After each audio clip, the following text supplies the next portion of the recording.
And now, once again, I have the privilege of welcoming back to the podium Chancellor Jean McCormick.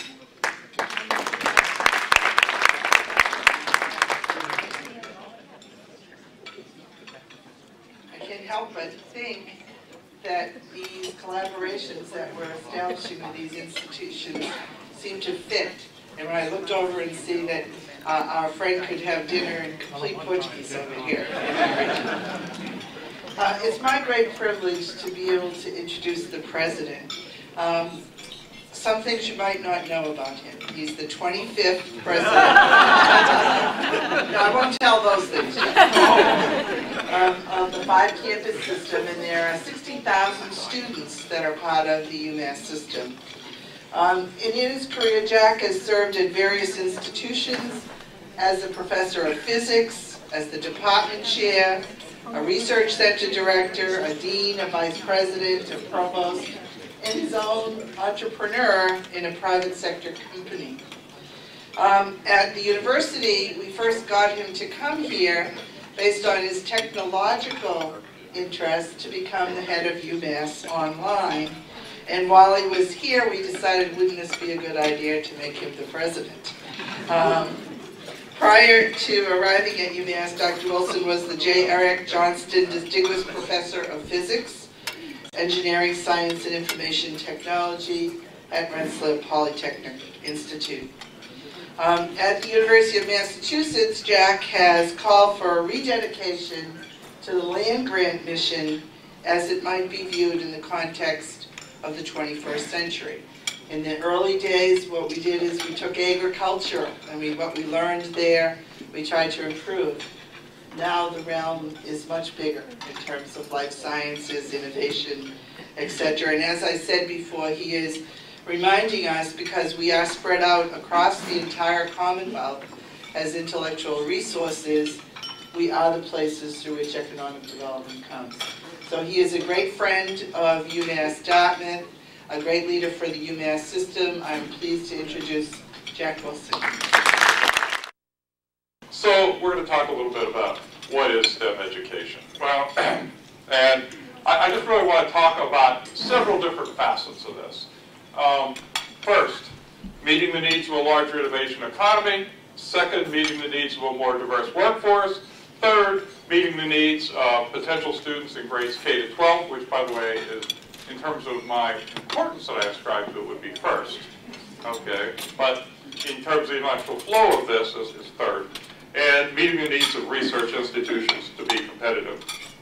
So let's take a look at how UMass approaches that and how I think we should approach it here. When I first became president of UMass, I said that my mantra was going to be that the path to economic and social development in Massachusetts goes through the University of Massachusetts. I see Mike nodding. I've just pounded that into everybody's brain. I've tattooed it on their foreheads and so on. And the path to economic and social development in Massachusetts goes through the University of Massachusetts. We touch every region of the state. We serve 65,000 students. We graduate 11,000 students every year into the workforce. We do $435 million a year in annual research, which, by the way, we spin off, and we're one of the top 10 universities in the United States in spinning off that research, which creates new companies, which employs, I hope one day, my children and your children and the people of Massachusetts. And so that's really what it's all about.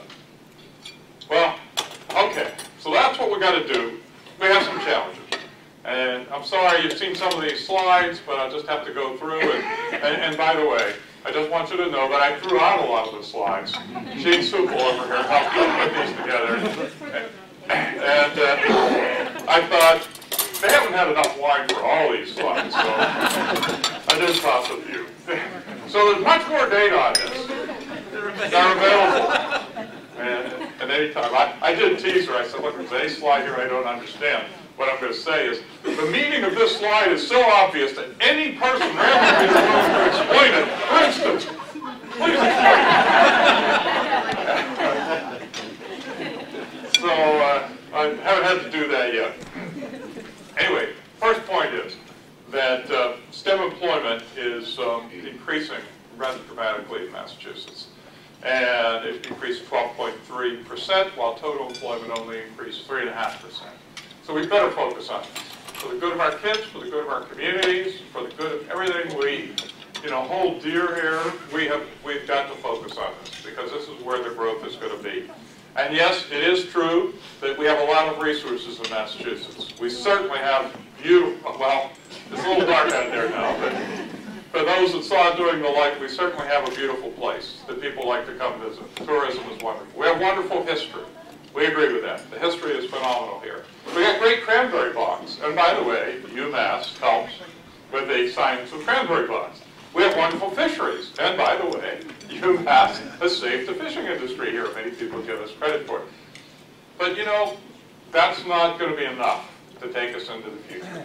To take us into the future, our resource in Massachusetts is one and only thing: educated people. That is the resource that has to carry us into the future.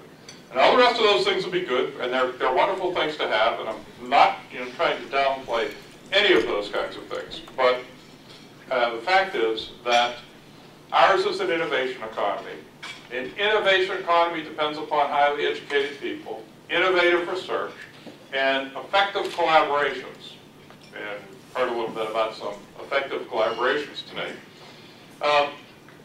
And we have to be able to link these up statewide, because we have resources all over the state. And what you can contribute here in the South Coast region is very different than what they contribute in Western Mass, and very different than what can be contributed in Boston.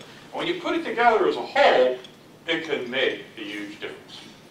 And so we've been trying to kind of explain that to people around the state. Some of the companies are located in Boston, right? They create their research centers. It's not the right place for the pilot plant.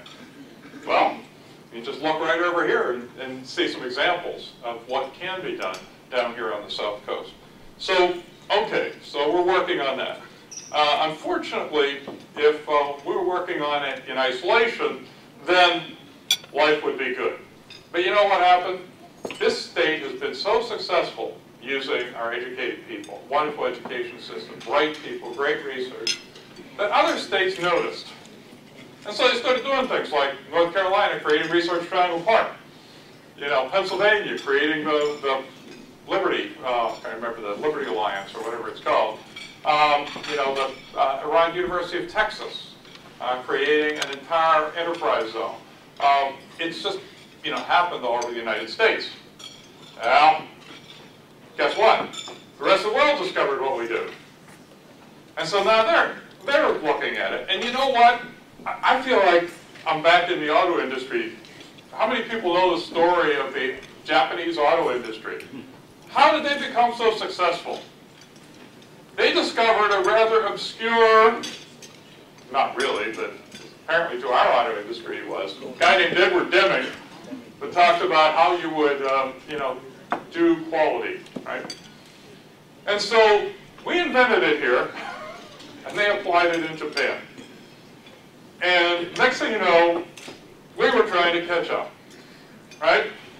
What we've invented, kind of technological entrepreneurship here. We have invented higher education here.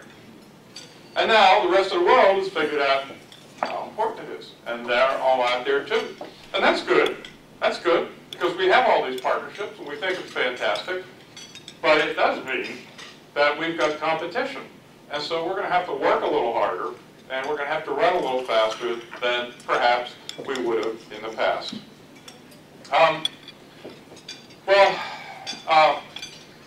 This slide really talks about the fact that we've seen some growth in degrees. But I'm not sure if I have a slide in here that talks about one data point that I want to share with you that really scared the daylights out of me. I work on a number of statewide organizations on STEM. And that data point was that when you survey parents and ask them if STEM was important, they said, yes, yea, verily, extremely important. And when you said, is it important to the economy? Yes. Do you want your kid to be involved in STEM? No. I just looked at that data point. I was shocked. I was shocked. The disparity between the recognition of how important it is and the fact that, well, maybe